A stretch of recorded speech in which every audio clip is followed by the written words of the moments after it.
আইন যেটা আমাদের আরএসও ছিল, আমাদের রেকর্ড আছে, সিআরও আছে, আমাদের এখন বর্তমান রেকর্ডও আছে, কিন্তু এই আইনে যে একটা ধারা আছে, সেই ধারায় লেখা আছে যে আপনাদের রেকর্ড যা থাকবে থাক, আপনার প্রপার্টি যিনি ওয়াকফ করেছে তার ডিড চায়, যদি ডিড না থাকে তাহলে প্রপার্টি সরকারের হাতে চলে।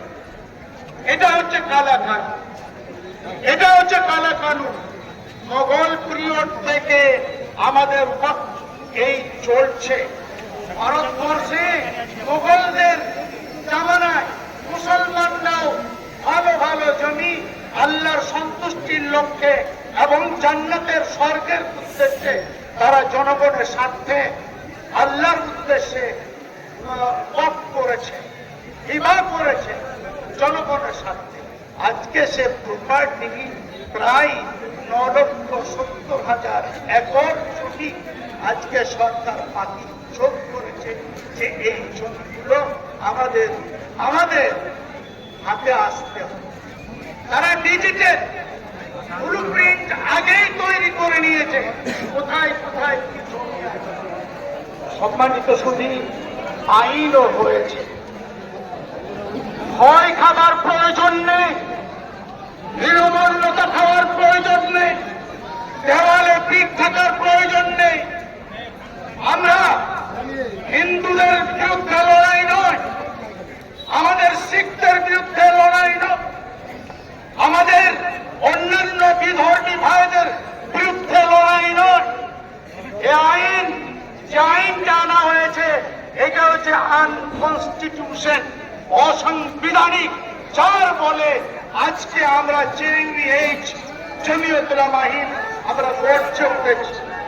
আমাদের আন্দোলনের বিনিময়ে আমরা ইংরেজের দাসত্ব ভারতবর্ষ অবলম্বন জমিয়ত উলামা হিন্দ আন্দোলন করেছিলেন, সেই সাথে হিন্দু মুসলিম কাঁধে কাঁধ মিলিয়ে ঐক্যের লড়াইয়ে আমরা এ দেশকে স্বাধীন করেছি, গোলামি থেকে আজাদি।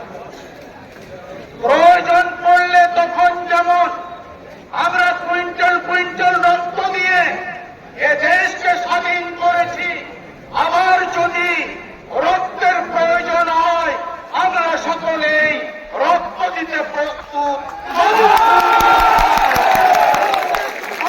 ছাড়তে প্রস্তুত নয়, কবরস্থান ছাড়তে প্রস্তুত নয়, ঈদগাহ ছাড়তে প্রস্তুত নয়। কোন গরিব মানুষের জমি যদি কেড়ে নেয় আমরা চোখে চোখ রাঙিয়ে বুক পেতে গুলি খেয়ে আমরা সকলের জমি আমরা বাঁচাবো বাঁচাবো বাঁচাবো।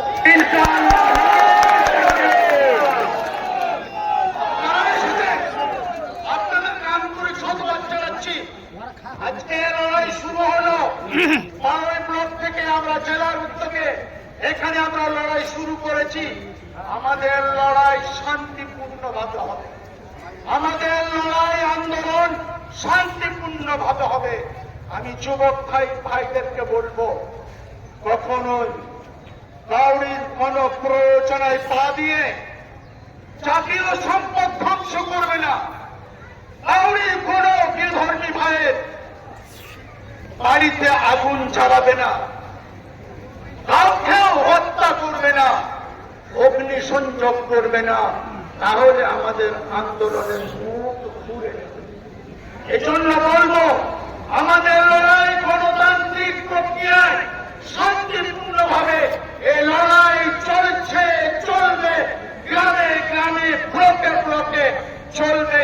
কালকে আমাদের কেন্দ্রীয় আমেলার মিটিং ছিল, আমাদের সম্মানিত অধ্যক্ষ হযরত মাওলানা মাহমুদ মাদানী সাহেব তিনি প্রেস বিবৃতিতে বলেছেন, এ লড়াই আমাদের আন্দোলন চলতে থাকবে যতক্ষণ পর্যন্ত এই কালা কানুন কেন্দ্রীয় সরকার প্রত্যাহার না করবে, ততক্ষণ পর্যন্ত আমরা গণতান্ত্রিক প্রক্রিয়ায় এই শান্তির লড়াই আমরা চালিয়ে যাব।